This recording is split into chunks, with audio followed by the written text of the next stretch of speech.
This is a Jmix exclusive.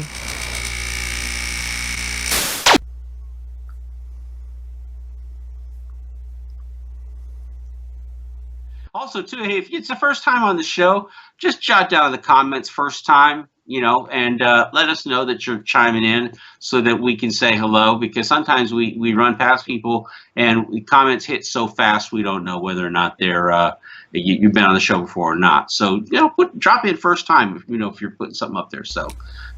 Shout out to Daz if he is watching. Let him know if he wants to come on. He can shoot me a Skype name down in the comments. We'll throw him on here. Otherwise, he can schedule one and we'll put him on. Yep. So what's up, Greatest King? First timer, Arno. See, thank you. Somebody's hearing me. Let's do it. Blaze it. Eric EG562. Welcome to the show. Angel Cruz 37th time. Yeah, that's how I feel too. We feel that way. So let's see. First time, Mike Pratt. Welcome to the show, buddy. Hope you're doing well.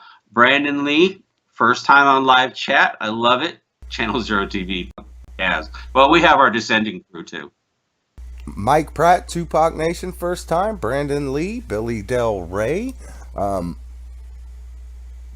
to the show, guys. RJ, did you want to talk about Makaveli Records and Qwest Records? It seems that Noble said on the latest episode of A&E that Makaveli was to be distributed through Qwest Records. Do you have any thoughts on that? Well, real quick, before I answer that, John Hadjek, you don't have to keep repeating your question over and over again. We saw it.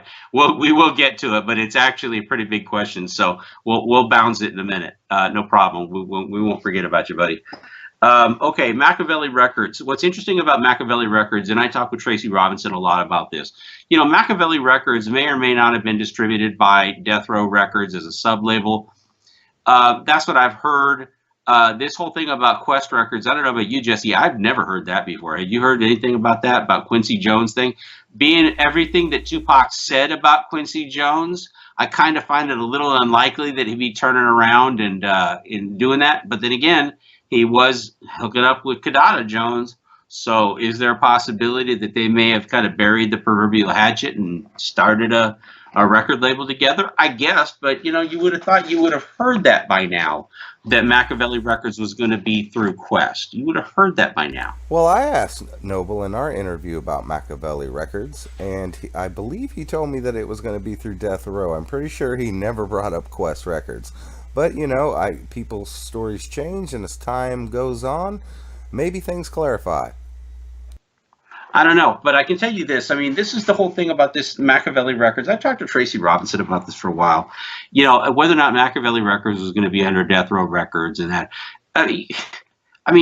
First off, Tupac's not stupid. Tupac was supposed to be a pretty good businessman. He really wanted to do things for himself. That all the interviews I've done, that's what they've said. They said that he wanted to do his own thing. He didn't want to be under anybody else. And you have to understand how distribution works. And I don't know why people don't understand this, but here's the deal.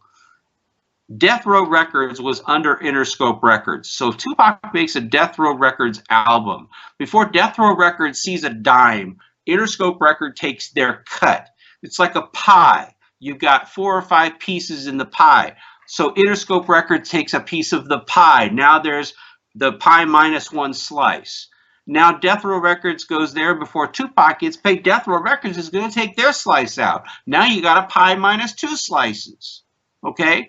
Now, what makes you believe for a million years that Tupac is going to start a record label that's going to be underneath Death Row Records so that whatever money Makaveli Records pays and has to give out to other artists and then eventually pay Tupac out of it, that he's going to want Interscope and Death Row Records to take pieces out of it when Tupac already had a relationship with Interscope Records, and he could have just gone straight to Interscope Records and completely bypassed Death Row, which means a bigger piece of the pie.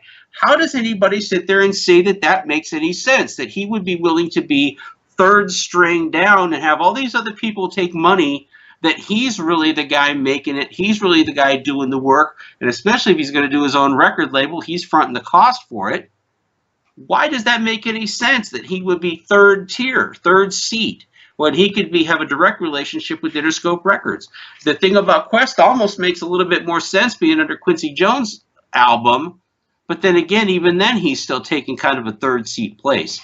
So it just doesn't make any sense to me, the Makaveli Records, other than the fact that Makaveli Records might have been a direct label from Interscope, because Tupac had already had a direct relationship with Interscope before Death Row Records came along. And I just don't see it. I don't see it. And to answer Dane Watts said that Tupac himself mentioned Qwest Records in an interview. We're not denying the possibility. What I'm saying is, and I am going to verify what RJ says. I mean, he was already on Interscope. Why split your profits with anybody? It could have been a plan that he had in motion, but what we're really focused on is what happened in the last 25 days of his life, where he's screaming Makaveli Records, he's disagreeing with Suge, he said, this is my third album and I'm out of here. That's what we're focused on, and it is a possibility. My commentary was more about how all these stories are coming out, 15, 20 years later, when you start hearing these rumors. And Noble might have very well took it from that interview and said, yep, that's what he was going to do. Because Noble was only around a month. Yeah. I mean, and again, and Dane, you've got some really good points of view. Really appreciate your input to the show. Never want to take away from that. No, in fact, I'll double down on it and say, like I said, he was with Kidada Jones. He was with Quincy Jones's daughter. I think there might have been a little friction because Tupac had said some pretty stupid things about Quincy Jones at the time, but he was dating Quincy's daughter.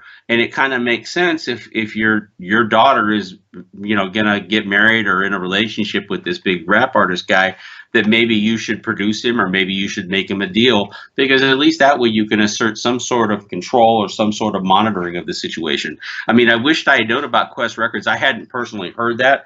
I wished I had, because when I talked to Quincy Jones, I could have asked him directly about it. I would have asked him. I would have said straight up. But that never was in front of me. And to Eric, we got people like Kurt Cobain saying that Suge was wanting to take the road to Universal and MCA. There's so many different opinions. You can't just take one guy's word for it. You gotta kind of go for the collective. And RJ's right. RJ met and spoke to Quincy Jones. Yeah.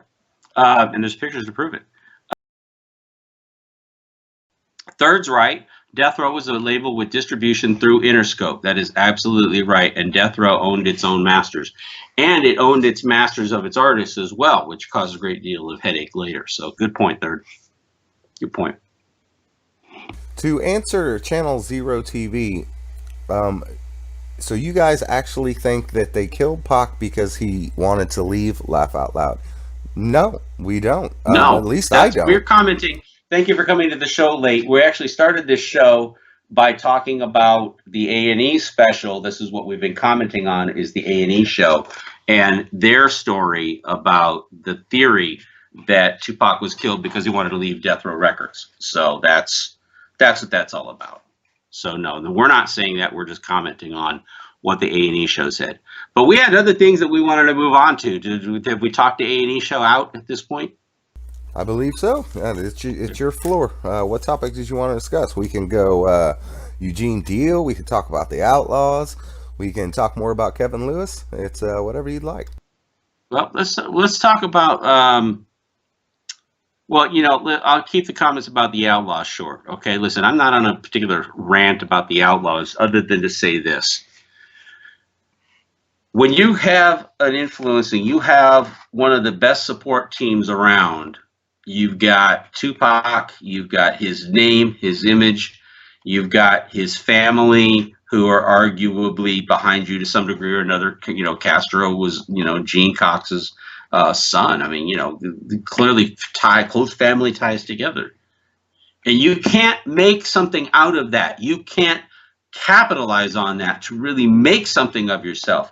If you have talent, you can do that, because again, you can't take junk and try to make it into something beautiful. It just doesn't happen. But if you have talent, and there's some question as to whether or not there was talent there, because Gloria Cox in her interview made it pretty clear that Tupac used to have to send them back upstairs to do something to get it right because they weren't getting it. They weren't writing the stuff that was the stuff that Tupac would have seen be quality material, and Tupac should know because he was writing circles around those guys at the same age in his life. He was writing circles around them. So, I mean, you know, it's one of those things. Either you have it or you don't have it. You can't make somebody who doesn't have it have it. So they had an opportunity. They put it out there. They're still trying to run around and capitalize off Tupac's name 20 years later. I mean, they say you and I are in it for the money. Holy mackerel. You know, we don't run around with a 20-year-old brand, you know, keep trying to get it out and beat it up some, you know, and try to put it out for, hey, remember us? You know, we're the guys that were with Tupac, and we're going to go sing a couple of ours, but mostly his stuff because you don't want to hear our stuff. You know, it's one of those things where, yeah, they may move a couple thousand albums, maybe. They've got some traction over in the UK, but if you look at their set list, how many are Outlaws songs versus how many are old Tupac songs that they've dug up from the grave and walk them around like zombies?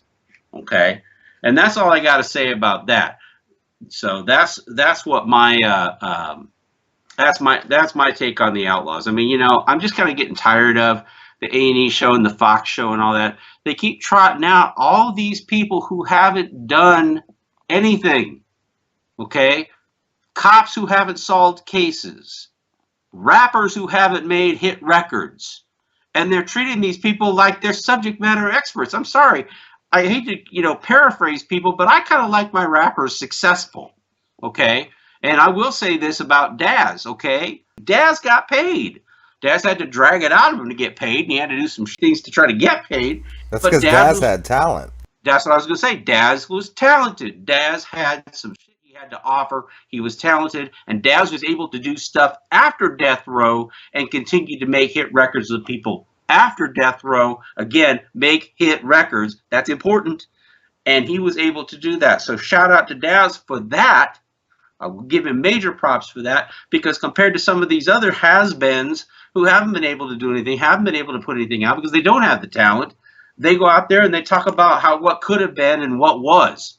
Okay, I prefer my rap artists to be successful. I want people to see, you know, you had Tupac Shakur that launched you. You should be a superstar in your own right, because you, I mean, that's like jumping off the diving board into a pool of cement.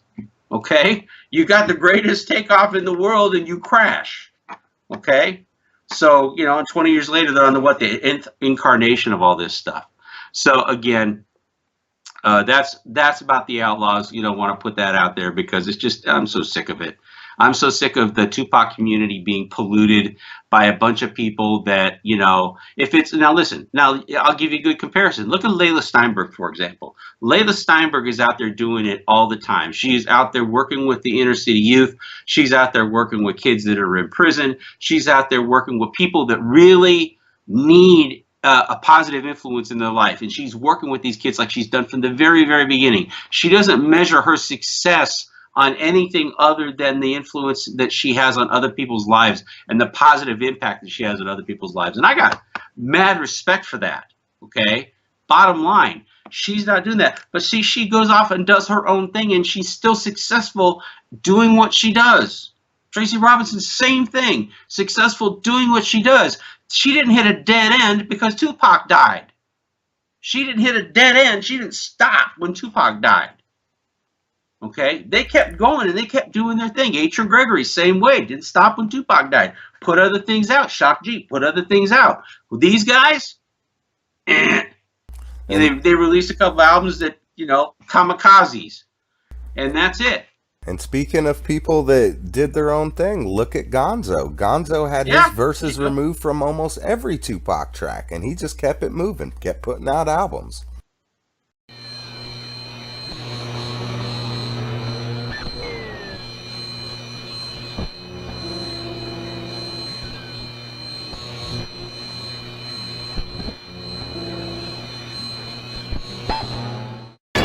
Hey all, it's Jmix here, and I want to thank everybody that took the time to watch the video. If you liked it, go ahead and throw it a like, maybe even a comment down below. And if you really like my content, check out my Patreon. The link is down below. For $1 a month, you get all the live streams, unedited as soon as they happen. Plus, interviews in advance, and other bonus content. The link is in the description. If not, you guys could always watch one of the videos to the side of me. See you on the next upload. One love, everybody.